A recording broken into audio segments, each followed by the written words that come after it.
Baik, Ustadz Felix, dari bacaan Ustadz Felix, gimana kita bisa bedakan dengan teman-teman antara pengertian Yahudi, Israel, dengan kemudian juga ada Ibrani. Seperti apa kita bisa share ke teman-teman dari bacaan-bacaan yang bisa kita kaji?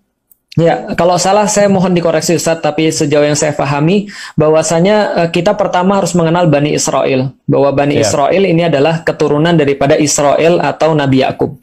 Maka ketika kita membahas tentang Bani Israel, banyak sekali ayat-ayat di dalam Al-Quran yang menyeru kepada Bani Israel. Maka kita memandang bahwa Bani Israel ini adalah bagian daripada memang orang-orang yang terpilih oleh Allah. Orang-orang yang dimuliakan oleh Allah. Allah katakan mereka dipilih dan dimuliakan atas seluruh umat-umat yang lain.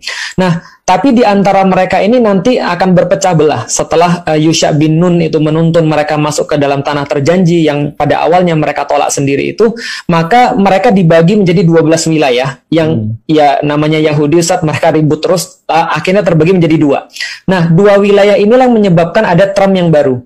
Term yang pertama adalah kerajaan Israel yang ada di utara, yang beribu kota di Samaria.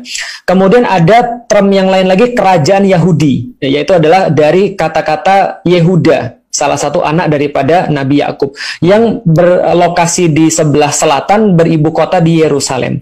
Nah, maka ini sudah ada term yang baru, kerajaan Israel dan kerajaan Yehuda. Dua-dua kerajaan ini akhirnya ditaklukkan oleh Assyria dan Babilonia, lalu kemudian ditaklukkan lagi oleh Romawi, dan akhirnya muncullah gerakan Zion atau Zionis. Nah, bagi saya Yahudi ini diperintahkan di dalam Al-Quran tidak untuk dibenci, Ustaz. Artinya ya Rasulullah juga punya istri daripada orang Yahudi, dan Rasul tidak pernah memerintahkan kita untuk membenci secara langsung pada orang Yahudi. Tapi yang diminta kita untuk dibenci adalah kelakuan-kelakuan atau sifat-sifat Yahudi. Seperti misalnya serakah, pengecut, lalu pembohong, tidak bisa dipercaya, selalu mengambil keuntungan, tidak taat, membunuhi nabi-nabi mereka sendiri, dan seterusnya. Nah, maka ini term sifat Yahudi, bukan orang Yahudi. Adapun Ibrani, ini adalah sebuah bahasa yang mereka gunakan, atau bisa juga digunakan untuk orang-orang yang ada orang Ibrani atau bahasa Ibrani yang memang membedakan antara orang Arab dengan mereka, walaupun masih satu rumpun. Jadi kalau misalnya lebih praktisnya lagi, kalau kita sebut Israel yang sekarang, berarti ini reverse-nya kepada negara penjajah tadi, bukan kepada Bani Israel. Tapi kalau kita sebut Yahudi, nah kita juga reverse-nya pada sifat-sifat orang-orang ini, tapi kita tidak membenci Yahudinya itu sendiri.